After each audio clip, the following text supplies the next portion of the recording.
कर्ज़ एतिरो थी चुको हुयो जो हिकिड़े कर्ज़ खे लाहिण जे लाइ ॿियो कर्ज़ पियो खणे, ॿिए खे लाहिण लाइ टियों, टे खे लाहिण लाइ चोथों, पंजों। कर्ज़ खणंदे खणंदे एतिरा कर्ज़ी वधी विया जीअं मथे में वार हूंदा आहिनि। न ॿाहिरि निकिरी पियो सघे, न कंहिंसां मिली पियो सघे, न घर अची पियो सघे, न वञी पियो सघे।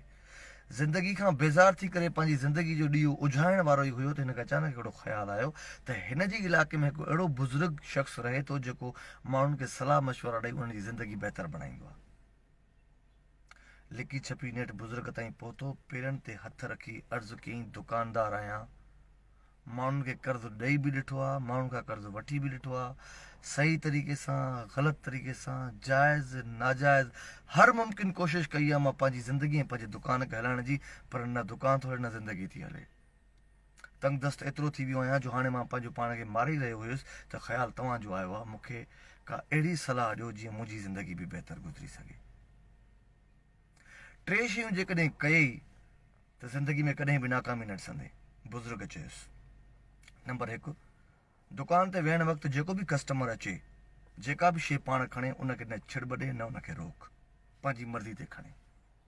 नंबर 2, जेका बि शइ वठी थो अचे मख़सूस उनजो मुनाफ़ो रख। बाद में उहा 1 लख रुपयो खणी महांगी थी वञे, पर तोखे पंहिंजो मुनाफ़ो उहो ई रखिणो आहे जेको तूं रखियो हुजे, भली आस पास में केतिरी बि महांगी शइ थी वञे। ऐं नंबर 3, कूड़ न ॻाल्हाए।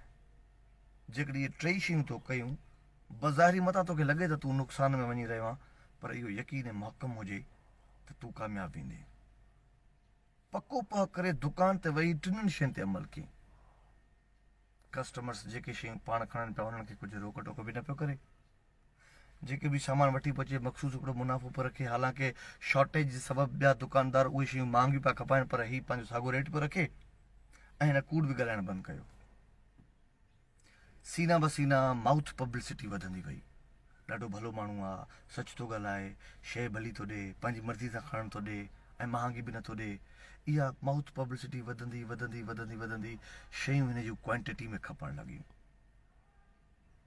जेका 1 कलाक में खपंदी हुई उहा 1 मिंट में खपणु लॻी, जेका 1 ॾींहं में खपंदी हुई उहा 1 कलाक में खपणु लॻी। एतिरो हिन जो सामान क्वांटिटी में हलणु लॻो जो कर्ज़ लही विया, दुकान ॿिया ठारायईं, घर आलीशान ठारायईं, एतिरे क़दुरु जो सोन जी ताराज़ी बि न ठाराई। सोनी ताराज़ी ठाराइण खां पोइ हिनखे ख़्यालु आयो त छो न हुन बुज़ुर्ग ॾे वापसि हलिजे जंहिंजी सलाह मशवरे सां हीउ सभु कुझु मूंखे मिलियो आहे। उते पहुतो, ॿाहूं ॿधी अर्ज़ु कयईं, तव्हांजी सलाह ते अमल कयो, सभु कुझु त बहितर थी वियो आहे, सोन जी ताराज़ी बि मां ठाराई आहे। बुज़ुर्ग चयोसि, जेकॾहिं हाणे मां तोखे चवां थी सोनी ताराज़ी वहंदड़ दरिया में फिटी कर, छा फिटी कंदे? ॿाहूं ॿधी चयईं, तव्हांजे करे सभु कुझु मिलियो आहे, तव्हांजे करे सभु कुझु बर्बाद बि करे सघां थो। वियो, सोन जी ताराज़ी खयईं, वहंदड़ दरिया में फिटी कयईं। साॻियो दुकान ते अची वेही पंहिंजो दुकान हलाइणु शुरू कयईं। कुझु ॾींहं गुज़रिया, दरिया जे कप ते उहा ताराज़ी ॿाहिरि निकिरी आई। को धनार वञे पियो मेंहूं चाढ़ींदो, उन ॾिठो उहा ताराज़ी खईं। सॼे तर में हिकिड़ो ई शख़्स हुयो जंहिंजी इहा सोन जी ताराज़ी मशहूरु हुई ऐं उनखे यादि आती त फलाणे माण्हू जी आहे। साॻियो ई ताराज़ी खणी उन माण्हूअ ॾे आयो, अचे चई दुकानदार खे त हीअ सोन जी ताराज़ी तुंहिंजी आहे, दरिया जे कप ते छा पई करे? हैरान थी वियो, ताराज़ी खईं, वापसि बुज़ुर्ग वटि आयो, पेरनि ते हथ रखी अर्ज़ु कयईं, बाबा सम्झ खां ॻाल्हि ॿाहिरि आहे, तव्हां ई सलाह मशवरो ॾिनो, मां अमीर थी वियुसि, सोनी ताराज़ी ठाराई, वरी तव्हां ई चयो दरिया में फिटी कर, उहा दरिया में मां फिटी कई आहे। हाणे हिकिड़ो शख़्स धनार मूं वटि इहा ताराज़ी खणी आयो आहे, चए थो तुंहिंजी सोनी ताराज़ी दरिया जे कप ते पई हुई। मूंखे कुझु सम्झ में नथो अचे, हीउ छा माजरो आहे बाबा? मुस्कुराए बुज़ुर्ग चयुसि, मां तोखे इहो साबित करे ॾेखारणु पियो चाहियां त हाणे हक़ हलाल जी शइ दरिया बि तुंहिंजी जज़्ब नथो करे सघे। वाह वाह।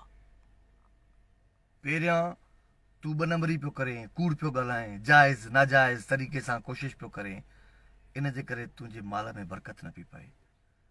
ऐं हाणे जॾहिं तूं सिधे रस्ते ते महिनत सां ऐं हिकिड़े ईमान सां तूं जॾहिं कमु करें पियो, त हाणे हीउ त दरिया आहे, दुनिया जी का बि ताक़त तुंहिंजी उन हक़ हलाल